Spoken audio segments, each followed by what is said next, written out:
Hello बच्चों, चलिए प्रश्न को पढ़ते हैं और समझते हैं। सिद्ध कीजिए कि परवलय y का वर्ग बराबर 4ax द्वारा रेखा y बराबर mx प्लस सी अंतः खंडित जीवा की लंबाई ये है हमारे पास 4/m का वर्ग वर्गमूल 1 प्लस m का वर्ग, फिर वर्गमूल के अंदर है a कोष्टक a माइनस सी एम या एम सी बोल सकते हो आप इसे है। ये हमें सिद्ध करना है। तो बच्चों पहले लिखते हैं मुख्य अवधारणा। तो देखिए प्रश्न के लिए मुख्य अवधारणा क्या होगी हमारे लिए। तो मुख्य अवधारणा में हम प्रश्न को किस प्रकार हल करेंगे बच्चों, उसका सूत्र लिखने वाले हैं। तो देखो यहाँ पर हम दूरी सूत्र का प्रयोग करेंगे। याद रखें आप, दूरी सूत्र, दो बिंदुओं के मध्य दूरी। तो दूरी सूत्र क्या होता है ये हमें याद होना चाहिए। दूरी सूत्र होता है x2 माइनस x1 का वर्ग प्लस y2 माइनस y1 का वर्ग। ठीक है बच्चों, इसको आप ऐसा भी लिख सकते हो x1 माइनस x2 का वर्ग और y1 माइनस y2 का वर्ग, है ना, बात एक ही है, कैसे भी आप लिख सकते हो। तो ये दूरी सूत्र का प्रयोग हम यहाँ पर करेंगे। अब हम बच्चों प्रश्न को हल करते हैं यहाँ से। जब प्रश्न को यहाँ से हल करेंगे तो देखिए सबसे पहले हम क्या करते हैं कि परवलय लिख लेते हैं। y का वर्ग बराबर 4ax, इसे बना दी मैंने समीकरण 1। उसके बाद रेखा लिख लेते हैं y बराबर mx प्लस सी और माना प्रतिच्छेद बिंदु भी मान लेते हैं बच्चों। माना प्रतिच्छेद बिंदु।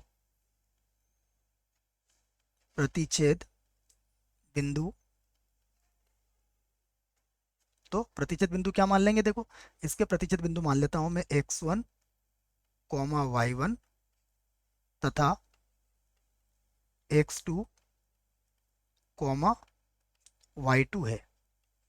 ठीक है बच्चों, देखिए सबसे पहले हम परवलय को देखें तो ये परवलय कुछ इस प्रकार से बनेगा। ये हमारे पास एक परवलय हुआ और रेखा क्या है, y बराबर एम एक्स प्लस सी। तो मान लीजिए यहाँ से कहीं से ये रेखा है, ये रेखा है। तो इन दोनों के ये प्रतिच्छेद बिंदु तो होंगे ही होंगे। तो यही मैंने मान लिया है x1 y1 और x2 y2 ये प्रतिच्छेद बिंदु, और हमें इस जीवा की लंबाई ज्ञात करना है। अगर ये जीवा, इसको बिंदु को p नाम दे दो, इसे q दे दो, तो हमें इस पी क्यू की लंबाई ज्ञात करना पड़ेगी बच्चों। ठीक है, तो मैं इसको नाम भी दे देता हूँ। चाहो तो मैं इसे p से और इसे q से व्यक्त कर देता हूँ। ठीक है, p और q मैंने इसको नाम दे दिए हैं बच्चों। p और q अगर नाम दिए हैं तो अच्छे से ही नाम देते हैं इसको, जिससे कि आपके भी समझ में आ जाए। तथा तथा इसको नाम दे दिया मैंने बिंदु q। ठीक है, तो आप समझिएगा आप कि ये जो x1 y1 और x2 y2 है, ये समीकरण को दो, एक और दो दोनों को संतुष्ट करेंगे। मैं समीकरण नंबर 2 से इनको संतुष्ट करवा रहा हूँ। देखो, तो समीकरण नंबर 2 से यदि संतुष्ट करवाया जाएगा तो मैं लिख देता हूँ समीकरण 2 से। समीकरण 2 से देखिए समीकरण नंबर 2 से क्या हो जाएगा, ये हो जाएगा y1 बराबर m1 x, ओ सॉरी बच्चों, m x1 प्लस सी, है ना, m1 नहीं m x1 आएगा। बन गया ये।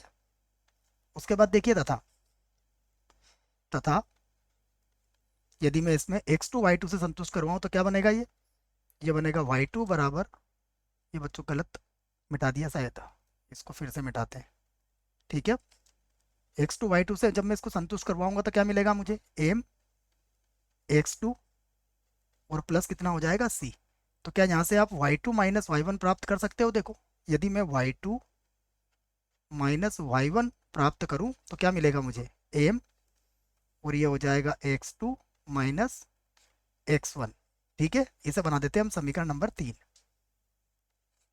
तो ये बात आप आगे जाके याद रखिएगा। अब हमें क्या करना है, समीकरण नंबर 1 और 2 को हल करना है। तो समीकरण नंबर 1 और 2 को हल कर लेते हैं। लिख लेते हैं समीकरण 1 व 2 को हल करने पर, हल करने पर जब हल करेंगे तो देखिए y का मान रख देंगे हम।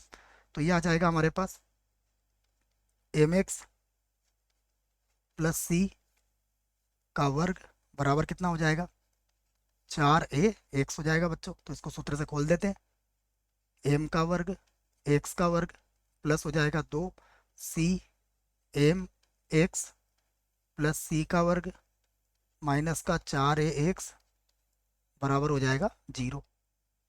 तो ये हो जाएगा m का वर्ग x का वर्ग, यहाँ से x कॉमन ले लेता हूँ, तो ये हो जाएगा 2cm और माइनस का 4a प्लस हो जाएगा c का वर्ग बराबर 0। इसे बना देते हैं समीकरण नंबर 4। और बच्चों समीकरण नंबर 4 के जो मूल मानेंगे हम x1 y1 मानना पड़ेंगे हमें, क्योंकि प्रतिशत बिंदु हमने क्या माने हैं, x1 y1 और x2 y2, तो यही दो बिंदु मिलेंगे। तो समीकरण 4 के मूल x1 तथा x2 है। तब देखिए, तब हमें पता है मूलों का योग क्या होता है, तो x1 प्लस x2, मूलों का योग कितना होता है बच्चों, माइनस b बटा ए होता है, तो ये हो जाएगा माइनस का 2cm माइनस का 4a और बटे में कितना आ जाएगा, बटे में आ जाएगा m का वर्ग। और गुणनफल क्या होता है, अर्थात x1 x2 गुणनफल होता है c बटा ए, तो ये हो जाएगा c का वर्ग और बटे में आ जाएगा m का वर्ग। अब हम जानते हैं कि यदि हमें x1 माइनस x2 का मान निकालना हो बच्चों, ठीक है, या फिर x2 माइनस x1 कुछ भी बोल सकते हैं आप, तो जब हम इसका मान निकालेंगे तो ये किसके बराबर हो जाएगा ना, मैं x2 माइनस x1 लिख लेता हूँ जिससे कि सूत्र लगाना हमारे लिए आसान रहे, ठीक है, क्योंकि मूल है यहाँ पर, तो मैं इसको मिटा के x2 माइनस x1 का ही मान लिख देता हूँ। ठीक है बच्चों, ये लीजिए, यहाँ से अगर मैंने मान निकाला x2 माइनस x1 का, तो ये किसके बराबर होगा, ये बराबर होगा x2 प्लस x1 का वर्ग और माइनस 4 x1 x2 के बराबर हो जाएगा। इन मानों को आप रख सकते हैं, देखिए यहाँ पर x1 प्लस x2 का वर्ग करेंगे तो माइनस का तो प्लस हो जाएगा, और यहाँ से आप चाहें तो 2 को कॉमन ले लीजिए, या पहले मैं लिख देता हूँ बच्चों, है ना, उसके बाद फिर हम इसको लिखेंगे। तो 2cm माइनस का 4a पूरे का क्या हो जाएगा वर्ग बटा m की घात भी कितना हो जाएगा 4 माइनस का 4 c का वर्ग और बटे में कितना आ जाएगा m का वर्ग। ठीक है, आगे हल करते हैं बच्चों इसको। तो x2 minus x1, x2 minus x1 बराबर, देखिए मैं इसमें से कॉमन ले लेता हूँ 4, यहाँ से समझा देता हूँ मैं, देखो 2 का वर्ग 4 आ जाएगा और m का वर्ग भी कॉमन आ जाएगा, तो 4 बटा m का वर्ग जब कॉमन लूंगा तो 4 2 बटा m बन के बाहर आ जाएगा बच्चों। तो ये 2 बटा m को मैंने वर्गमूल के बाहर ले लिया है, ठीक है ना, आप वर्गमूल के अंदर से भी समझ सकते हो इसको। अब देखिए वर्गमूल के अंदर क्या बचेगा, यहाँ से मैंने 2 कॉमन लिया है तो cm बचेगा और माइनस का 2a बचेगा, तो cm माइनस 2a का वर्ग हो जाएगा ये, ठीक है ना, क्या हो जाएगा cm माइनस 2a का वर्ग। मैं लिख देता हूँ cm माइनस का 2a, इसका हो जाएगा वर्ग, और m का वर्ग गया है बच्चों, तो यहाँ तो m की घात 4 थी, तो अभी भी m का वर्ग यहाँ पर बच जाएगा, और माइनस कितना बचेगा c का वर्ग। फिर से लिखता हूँ मैं, x2 माइनस x1 बराबर कितना होगा 2 बटा m। अब इसको फिर से सूत्र से खोल लेते हैं, देखो ये लीजिए, a माइनस बी की घात 2 से खोलेंगे तो ये बनेगा c का वर्ग m का वर्ग माइनस का 4 c m a प्लस हो जाएगा 4 a का वर्ग माइनस c का वर्ग m का वर्ग।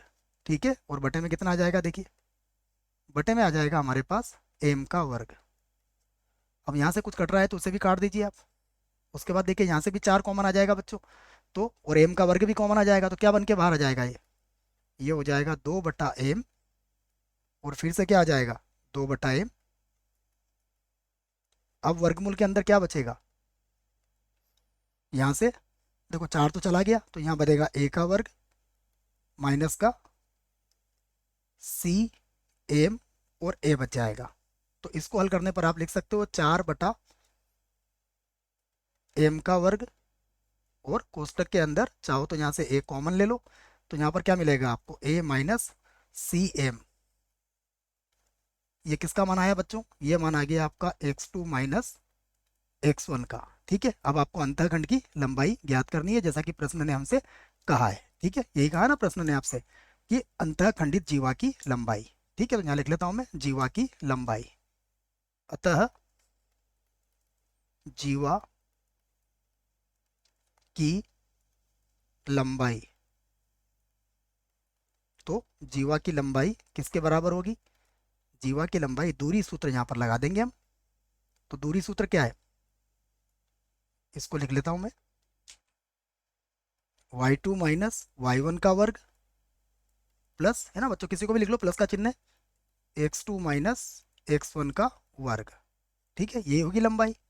तो यहाँ से फिर वर्गमूल के अंदर, अब देखिए बच्चों, मैंने समीकरण बना रखी है 3, जहाँ पर y2 माइनस y1 का वर्ग किसके बराबर है, m x2 माइनस x1 के वर्ग के। तो ये हो जाएगा m का वर्ग, यहाँ पर आ जाएगा x2 माइनस x1 का वर्ग, प्लस आ जाएगा x2 माइनस x1 का एक बार और वर्ग आ जाएगा। अब देखिए क्या यहाँ से कॉमन आ सकता है, x2 माइनस x1 का वर्ग, तो क्या बन के बाहर आ जाएगा, ये बन के बाहर आ जाएगा x2 माइनस x1। ठीक है, और वर्गमूल के अंदर क्या रह जाएगा, m का वर्ग प्लस 1। अब x2 माइनस x1 का मान आपने रख रखा है बच्चों, यही मान यहाँ पर रखने वाले हैं हम। तो लिख देता हूँ मैं इसको बराबर लगा के, बराबर क्या आ जाएगा, 4/m का वर्ग, और वर्गमूल के अंदर कितना आ गया, 1 प्लस m का वर्ग, 1 प्लस m का वर्ग, एक और वर्गमूल लगा दो, दोनों को एक साथ भी लिख सकते हो। यहाँ पर क्या आ जाएगा, a कोष्टक a minus C M, a minus C M. ठीक है, ये आपकी दूरी आ गई है, जीवा की लंबाई इकाई। यही आपको सिद्ध करना था, यहाँ पर लिख सकते हो आप, ये वर्गमूल पूरा लगा देना बच्चों। ठीक है, तो सिद्ध हुआ, यहाँ पर क्या लिख देंगे आप, सिद्ध हुआ। आशा करता हूँ बच्चों प्रश्न का उत्तर समझ में आया होगा। धन्यवाद।